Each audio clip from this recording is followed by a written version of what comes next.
Hey, everybody, it is tea time with the diva. Grab your tea, grab your coffee, because we're going to get into it. This tea time is dedicated to Kroy and Kim.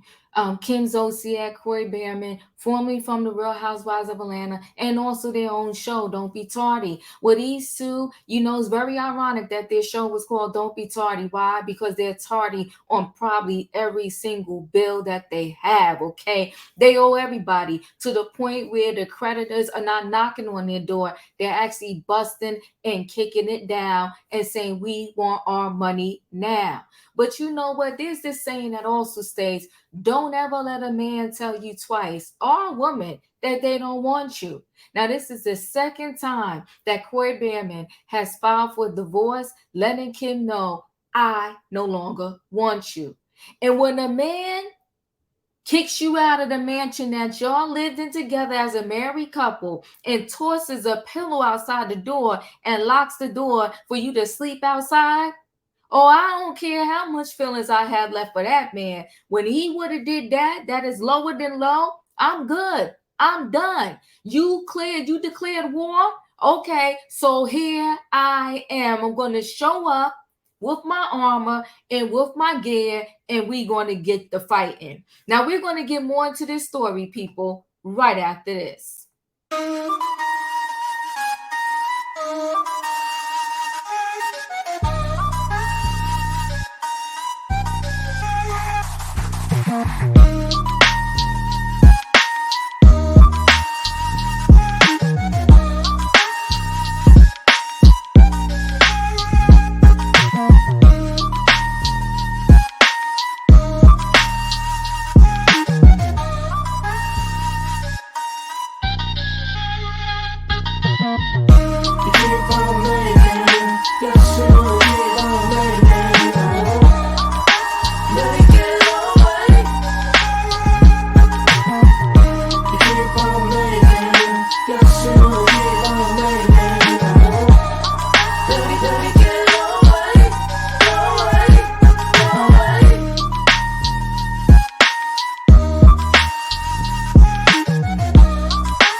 All right, everybody, we're going to share this screen right away.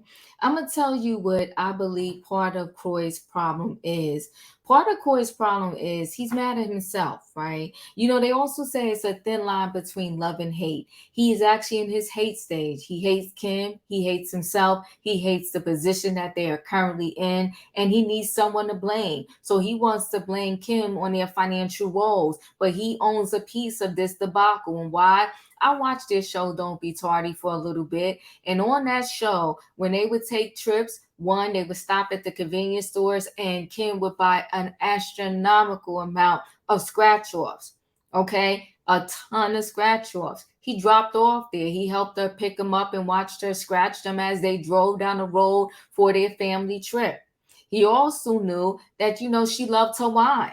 Now, maybe he didn't know in the beginning to what degree she loved to wine, but he knew that she loved to wine. So the red flags were there. He ignored them. And when things were good, he participated in the shenanigans. And then when things went left, he didn't know how to reel it in and pull it back. So this is not just Ken's fault. It is his fault also. But now, in my opinion, he doing the most, okay? He doing the most. And Kim she's in the point where she don't know what to do. But I tell you what, I don't care how broke, beat down, and busted I am. You ain't going to do what he's doing to me.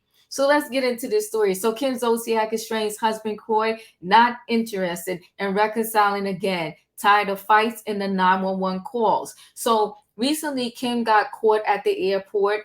She still had a ring on, but Kroy has proven that the ring don't mean a thing. Okay, again, ironic because that's the song she kind of did, okay, when she was in her little singing career, so to speak. She did Don't Be Tardy for the Party, and she did The Rain Didn't Mean a Thing. And now Kroy, light art is imitating life. For real, okay? So let's continue. So Real Housewives of Atlanta star Kim Zolciak. It's funny every time they kind of refer to her, they go back to the Real Housewives of Atlanta instead of her own show, Don't Be Tardy. But anyway, Kim Zolciak believes she could win back her estranged husband Kroy Biermann, but sources close to the ex-NFL star say she couldn't hold her breath. She shouldn't hold her breath. Okay, RadarOnline.com has learned. According to the sources close to the situation, the two have been having blowout fights for the past couple of weeks, and their attempts to work on their issues have been unsuccessful. Okay, and unsuccessful because they say money, if not the top reason, but it is one of the top reasons why couples end up in divorce. The two have been blaming the other for their dire financial situation, including the $1.1 million tax lien by the IRS. As we previously reported last week, Kroy filed for divorce from Kim only weeks after they called off their initial divorce. In his filing, the ex-NFL star asked the court to award him primary custody of their 4 minor kids, child support, and the exclusive use of the Georgia mansion they shared together. Now, see, Kroy is still being delusional. Number one, they should have been sold that mansion. Been sold that mansion. And so, how does he think, with no income coming in, that he's going to be able to stay in that mansion, even if a judge gives it to him, right? He wants child support. This chick don't have a dime.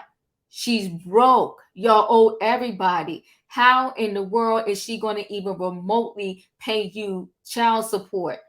I mean, what are you going to get $10 per kid at this point? Because her income is probably zero. TMZ caught Kim a couple of days after the divorce was filed wearing her wedding ring at the airport. She seemed open to the idea of reconciling with Kroy and believed the divorce would be dismissed again. And see, that's the other thing. The courts and the police are probably sick of them. You're getting a divorce, you're not getting a divorce, you're calling the cops for every little spat that you have. It's too much. However, Kroy's lawyer told the outlet, no, at this time, he's still moving forward with the divorce action. Kroy's decision comes after cops were recently called out to the couple's home for the umpteenth time. As RadarOnline.com first reported, Kim called the police on her estranged husband on August 25th to report a new domestic disturbance.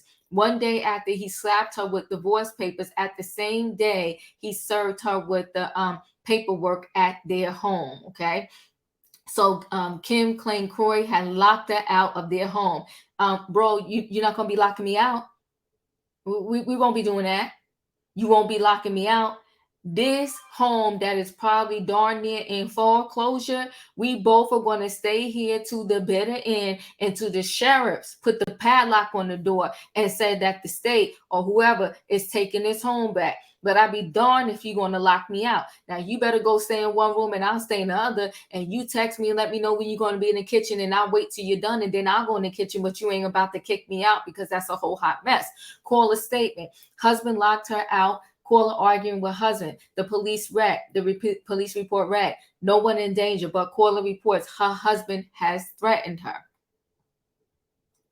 She had a locksmith come out and drill into the door to get her in. Now, see, they're causing each other more money that they don't even have. Kroy just opened the darn door. Officers know that her husband has put a pillow outside the door and won't let her in the house. Officers left the scene about an hour, and after an hour at the scene. Let me tell you this right here. You a pillow outside the door? Yeah, okay. Guess what? The next time you go get a cookie, a cake, or whatever, I'm going to have the locksmith on standby. And when you come back and try to put your key in the door, it will not work. And if you try to do the garage, I'm going to have them change the garage stuff too. Get out of here. Radar Online obtained exclusive body cam footage of Kim and Kroy talking to officers during previous visits to their visits prior to Kroy filing for divorce a second time.